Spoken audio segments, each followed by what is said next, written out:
actually introduced by a mutual friend at a New Year's party. Met and started hanging out. We met at a New Year's party actually, but it was funny because he brought another girl and I brought another boy, and we met and I was like, who's that guy? My dad ended up leaving and his dad ended up leaving, and we just got each other's names. We actually saw each other later at a movie, I want to say, and he didn't sit by me and I was really disappointed, and I told him this, but he said, why didn't Michael sit by me? And then and we actually stopped talking for a couple of years because I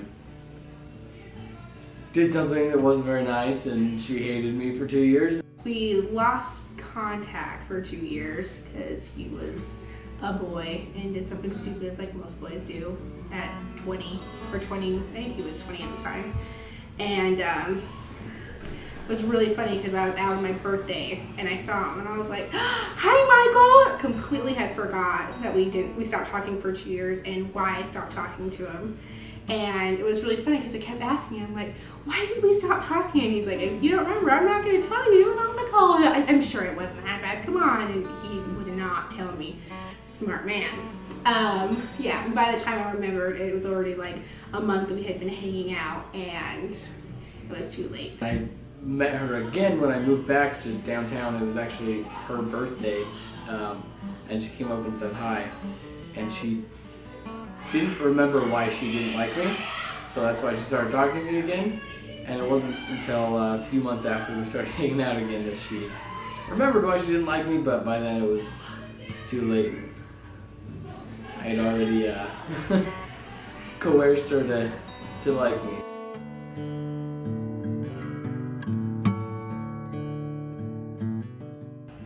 I don't want to say loving because that's too generic, it seems like, but I can't think of a better word. She's just,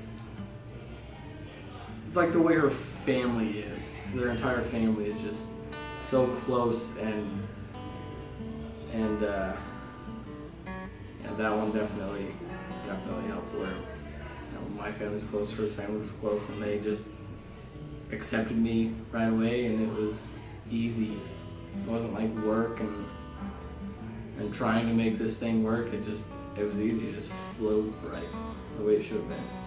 He's constantly making everything an adventure. I mean, we'll go to the grocery store and I'm like, okay, can we just get this over with? And he'll make it like an adventure.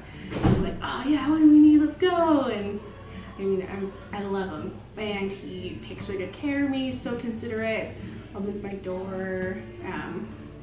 He's always, I think, has my best interest in heart. He showed up to my door and opened the car. I honestly can't tell you where we went. It was funny when we started hanging out the second time. I kept telling him that we're just friends, and this was completely platonic. And I would say that word constantly because I just barely, I think, found out what it meant, and I loved it. I was like, yeah, this was platonic. We're just friends. Like, you should probably stop trying to hold my hand all the time, dude. I don't really like you like that, buddy. And then we actually went to the drive-in together. Oh man, our first date. Well, I'll go with the second first date because that one's the actual beginning of this love story, if you will. I think the first time we hung out, she actually just came over to the house and we had dinner and watched a movie and whatnot. But first date that I remember was going out to the drive-in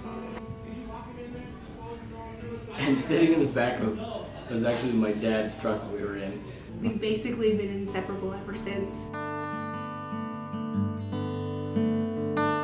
It was good. I think the first initial kiss was more like, come here, kiss me, I know you want to. And she kissed me, and then it was like, okay, now I'll really kiss you. And it was nice because we were like laying down already in the back of the truck, and it was short and sweet, I guess. But there was many to follow. And he kept trying to make a move, and I was like, I'm not kissing you because we're platonic. And I had a bunch of blankets and pillows and everything. We were hanging out. And I kept trying to kiss her, and she kept telling me no. because she said that it was this was purely platonic and we weren't gonna kiss or anything. And he finally got a kiss in, and I was like, whoops, this is it. Platonic's platonic. I don't even know what that means. I really like you. And I had to confess it and come to terms. And well, I ended up half forcing, half getting her to kiss me. And then she was like, okay, that's fine. And then kissed me again. Yeah, I mean, it was a pretty fun date, and stayed up late and hung out and had junk food. And it was kind of awkward because I kept trying to push him away at first, and he was not having that. It wasn't like forceful, like this is gonna happen regardless, but it was like, I really want to kiss you, and he knew I was teasing about being platonic, and like kept teasing him, pushing him away, and he kind of forced it. And once like his lips met mine, I was like, okay, I guess this isn't that bad, and it turned into a nice, really big kiss.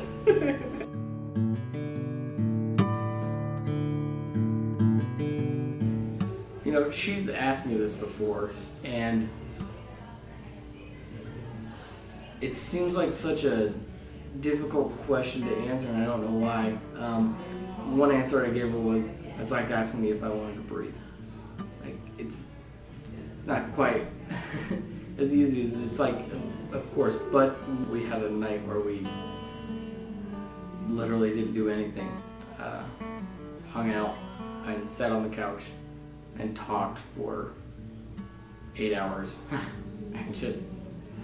And it was like, okay, I can sit with this person and literally do nothing, and I cherish every moment of it. And that was kind of I think that was probably the biggest like eye opener of like, I mean, if you can do that with her, I mean, she could be the one. And then it just snowballed from there. I think it was really funny because like from the start, I was like, I don't really know about this. I don't really trust you. Like, you're kind of a stupid boy. I don't really like you. And I mean, literally every day, I started to like him more and more and more. And then one day, he did something that was so trivial and minimal. And I think it was like, he quoted a movie or something. And I'm a huge movie buff. I can't even remember what quote it was, but I was like, oh my gosh, I love you. And I didn't say it. It's funny because he told me he loved me first, but I mean, that's when I knew. I didn't tell him right at the time. But instantly I was like, this is the one. This is the one I want. I pick you. In my head, obviously. We're not just going to tell this boy that because I'm a girl. We like to play it tough, so.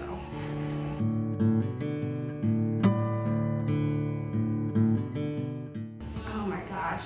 The proposal. It was so funny because we had this big summer trip planned. We were talking about going on a cruise, and his parents were like, we're going to California for a week and we're renting a beach house. You guys can come. We're like, yes, we were doing that. So we didn't go on a cruise. We were going to California. It was so fun. We drove there by ourselves, stayed on the beach the night before and camped, and it was so awesome. But before the trip, I kept telling everyone, I'm pretty sure Michael's going to propose in California. I kept telling him, like, I'm pretty sure I tricked you into proposing to me. He's like, that's not true. Don't you ever say that. Because I kept hinting, like, maybe you should propose in California on the beach. That'd be so cool. And I had hinted at it a lot of times that I'm not going to marry and say yes unless they sing a specific song to me. Like I said earlier, I'm a big movie buff, and The Wedding Singer is my favorite movie. So there's a song at the end called I Want to Grow Old With You. And I kept telling him, I'm like, they have to learn that song and then sing it to me before they propose, otherwise I'll say no. And I told him this probably like on our 5th date maybe, and he remembered because he was smart. Took notes. And it's funny because he took me down to the beach and he was being really like suspicious, and so I kind of had an idea. Don't tell him that because he's happened. But he's like, come on, let's go down. And I actually had on this really hippie dress, and it was really nice. And because we were gonna go out to dinner, and I switched dresses anyways. I'm never good stories. We went down to the beach, and he was like, hey, I love you so much. I love you more than anything. And he started singing that song, got on his knees, and I just started sobbing, knowing that he was going to propose at the end of this. And of course I said yes. And then as soon as I said yes, his parents were behind us taking pictures the whole time and started clapping. His sisters, all 4 of us, or all three of his sisters were on the balcony and screamed because they could see that, because there was a private beach like down the way from where we were staying, and they were screaming and clapping. And we went to Laguna Beach for 9 days. I did this big road trip down and whatnot, and it was a lot of fun. And you know, I got the ring and went and asked her parents beforehand, and that was like the most nerve-wracking thing I've ever done. It was way worse than even the ceremony. And then a few days in, when we were down there, I had been kind of scoping out the beach that was like right by there, trying to find like the right spot.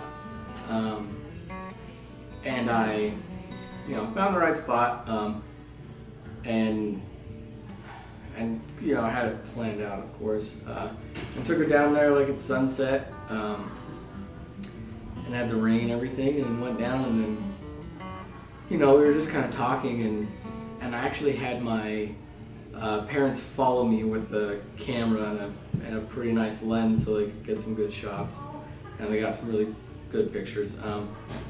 So yeah, we just kind of started talking, and then I actually I sang her song, and I cannot sing for the life of me, but I sang her the song that's on the end of The Wedding Singer when they're in the plane, because it's her favorite movie, and she said that if anybody would propose to her, they would have to do that. So I sang her that song, and then gave her my little spiel of love, and then dropped to a knee and proposed it. It was pretty amazing. Yeah. And actually, I put some of that song in my wedding vows, and so did she, unknowingly. Like, she didn't know that I was going to, and I didn't know that she was going to. I mean, put different parts in there, so when I heard her mention it, I was like, oh, that's awesome.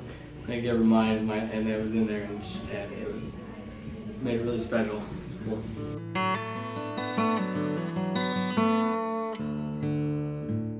I'm really excited. It's funny because I felt like we've been like together for a while, and I mean, I knew this was gonna happen. But I mean, this is kind of just like the final stamp. Like, I get to call my husband now. I mean, it's real, and it's so funny because even earlier today, it's funny because people kept saying that Michael out of nowhere was like, I'm getting married today. And it's so funny because I was doing the exact same thing. I'm like, I'm getting married today. Like, today, this is it. I don't think I can describe how it means to be married to her. I mean, it's hard to put into words. It's greater than anything I could have ever expected. Always has my best interest in heart, even when I don't. I mean, every day, you know, everyone says this, I love him more and more, but I mean, I literally love him more each and every day, and he still surprises me, and I'm the luckiest girl. I love him. He's my husband. It feels right. And our life together in the future, I mean, we kind of came from the same family value type thing, so we're gonna start a family, and I'm so excited to, you know, have those crazy nights with all the kids at home and everything's just chaotic, and the big family Christmas and all this crazy stuff. And I think that it will just get better. Kind of things get better with age, like fine wine. I kind of think that's what our life is going to be like, as corny as it sounds.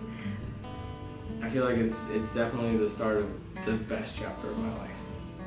I can't wait to grow old with you. I mean, this is the start of our lives, and I couldn't have picked anybody better. I love you. Michael and Michelle, my husband.